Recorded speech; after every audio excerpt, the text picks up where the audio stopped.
Fala aí, galera do 93 Quartos. Hoje nós vamos falar sobre Fênix Negra, um quadrinho maravilhoso escrito por Chris Claremont e John Byrne. Primeiro é interessante ressaltar que existiram já duas adaptações dessa saga para os cinemas. A primeira foi no X-Men 3, o confronto final, e agora lançando esse ano X-Men a Fênix Negra, que assim, ambas as histórias não chegaram na essência do quadrinho, são bem medianas mesmo, e tipo, essa última, que é a despedida da Fox dos mutantes, né, já que os mutantes estão nas mãos da Disney agora, foi assim decepcionante. É um filme totalmente esquecível e não teve a conclusão que merecia, já que é uma história fantástica. Sem contar do fruto do roteiro, né, gente? Que tipo, no último filme a Jean Grey acaba derrotando o Apocalipse com os poderes da Fênix.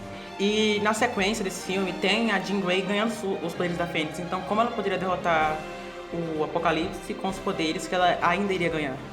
Exato, e toda a história não faz sentido nenhum, já que essa história é focada na destruição da personagem Jean Grey, mutante com poderes psíquicos, da entidade Fênix Negra. E toda a história é mega emocional e envolve tanto as emoções do espectador quanto da química entre os personagens. E coisa que não existe nos filmes. A personagem da Jean Grey, esse reboot, só teve um filme antes desse último, que não conseguiu, a atriz não é tão boa, ela não consegue passar emoções tão bem construídas e a química entre o Ciclope e a Jean Grey é muito fraca, não funciona, você não sente empatia pelo casal. E assim, desde sempre esse reboot não faz sentido nenhum da Fox. Tanto que, na verdade, esse universo dos mutantes pela Fox não faz sentido nenhum, já que a gente tem, por exemplo, a Mística como uma globeleza maluca, que não faz sentido nenhum. Aquelas escamas dela, mano, ela anda pelada. Eu até entendo a parte dos criadores do filme em colocar aquele aspecto na Mística, que ela é um assassino, eles queriam, tipo, colocar medo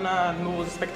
Só que eles não conseguiram passar isso muito bem, porque se eu ver a Mística aqui na minha frente, eu vou começar a rir, porque tipo, ela tá pelada com aquelas escamas escrotas dela, aquilo não dá medo a ninguém, sério. O Michael Fassbender, que faz o Magneto, ele fala que você tem que ter orgulho de ser mutante, que não sei o quê, mas a gente não vê um Colossus pelado por aí, né? Não vê um Noturno pelado, né, gente? Pelo amor de Deus. Eu adoraria se fosse, mas enfim. Eu mesmo.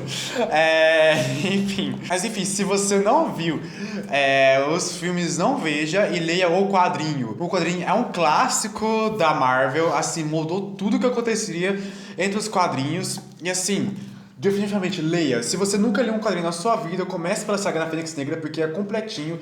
Ele te explica do início ao fim. A edição que a gente vai falar, inclusive, é da Graphic Novel de capa preta, que é bem didático em mostrar o histórico dos mutantes e te dá um contexto bem bacana, além de apresentar os aspectos mais legais da Marvel. Então, assim, é uma boa pedida. Essa história não é, tipo, importante pelo fato só da Jean, porque, tipo, se você for ler a história, não é nem focado direito nela, vai focando nas missões que os X-Men vão fazendo. E nessa história a gente tem a introdução da mutante Kitty Pryde, que é a Lince Negra. Ela tem poderes que atravessam a molécula, objetos, seres humanos. E tem a Cristal, que é a Alison. Ela transforma som em luz. Então, tipo, essas personagens estão até hoje nas histórias. Então, tipo, marcou muito. Uma característica que é marcante dos seus autores é que eles criaram personagens femininas interessantes aqui. Criaram personagens femininas fortes. Eles criticavam muito Stan Lee porque ele criou heroínas muito patricinhas, muito unilaterais. Coisa que eles resolveram mudar. Tanto que a garota Marvel, a Jean Grey, que é justamente o foco dessa história, na primeira formação, nas suas primeiras aparições, ela era muito chata, ela era uma personagem muito planificada, muito certinha. E o foco aqui era justamente, baseando na etimologia da Fênix, uma criatura que renasce das cinzas, mais poderosa, eles criaram essa personagem justamente para criar mais camadas a ela, um torno de ambiguidades, porque ela tem uma relação muito Venom e Peter Parker. Ela tem mais poderes, tanto que ela tem poderes de telecinese mais apurada, ela tem poderes de controlar os átomos, ela tem poderes sobre-humanos, só que ela precisa controlá-los o tempo todo, porque a entidade maligna pode tomar o corpo dela. E, tipo, quando Stan Lee criou ela, como ele falou, ela era, tipo, muito frágil, ela era chata. Ela precisava ser salva o tempo todo. Ela era, tipo, uma dona de casa mesmo. Sem contar o codinome dela. Todos os mutantes da equipe dela, os X-Men originais, o Ciclope, o Anjo, o Fera, o Homem de Gelo. Aí vem a Garota Marvel, que, tipo, todos esses nomes que eu acabei de falar tem alguma coisa a ver com os poderes dos mesmos, dos mutantes. Mas o dela não, Garota Marvel, que, tipo, que nome é esse? Não faz nem um pouco de sentido. E outra cresce muito legal da dupla foi que antes os X-Men, como ele mesmo falou, eram esses 5 membros, só que todos eram americanos, brancos, e os X-Men tratam justamente de representatividade. Coisa que foi acrescentada, né? Então você teve a segunda geração de mutantes. Também conhecida como Segunda Gênese. Que nós temos? Nós temos Wolverine, do Canadá, Pássaro Trovejante, que é um indígena. O Banshee, que é irlandês. O Noturno, que é alemão. O Colossus, que é russo. A Tempestade, que é da Quênia, que é um país da Solaris, África. que é japonês. Então, tipo, essa equipe, ela veio pra representar a minoria. Tipo, as pessoas iam ler aquelas histórias e iam se identificar com aquilo que é diferente. Sendo que, tipo, até a equipe original deu uma pausa, porque, tipo, eram histórias normais, assim, monótonas, porque não mudava quase nada. Eles deram uma pausa e voltaram com essa segunda gênese, que, tipo, foi um estouro, alavancou as vendas dos X-Men naquela época. Enfim, como você pode ver, essa dupla foi revolucionária na Marvel, tanto que depois da saga da Fênix Negra eles escreveram Dia de um Futuro Esquecido, outra saga icônica dos mutantes, e a história em si é focada em uma missão. Após uma missão dos X-Men, em que supostamente a Jean Grey morreu, ela retorna, né, como a Fênix Negra, muito mais poderosa e muito mais temida. Os X-Men nunca sabem com quem que eles estão tratando ali.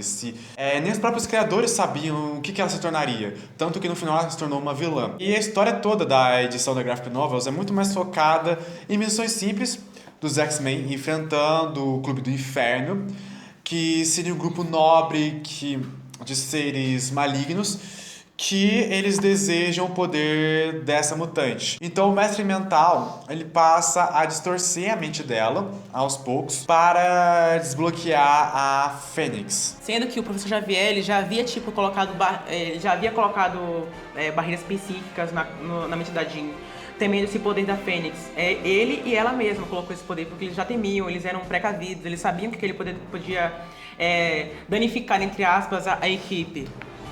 E o que acontece no final é que uma coisa que é muito interessante dessa dupla é que além deles criarem cenas de suspense muito bem feitas, eles conseguem criar cenas de ação muito bem feitas. Então, todos os enquadramentos, todas as transições de cenário são níveis assim cinematográficos, sabe? Eles trabalham muito como uma edição de cinema mesmo. E tem esse segmento final do Clube do Inferno, o Wolverine invade o local, meio furtivo, meio stealth, e começa aos poucos umas cenas cada vez mais aceleradas de ação muito bem coreografadas, assim.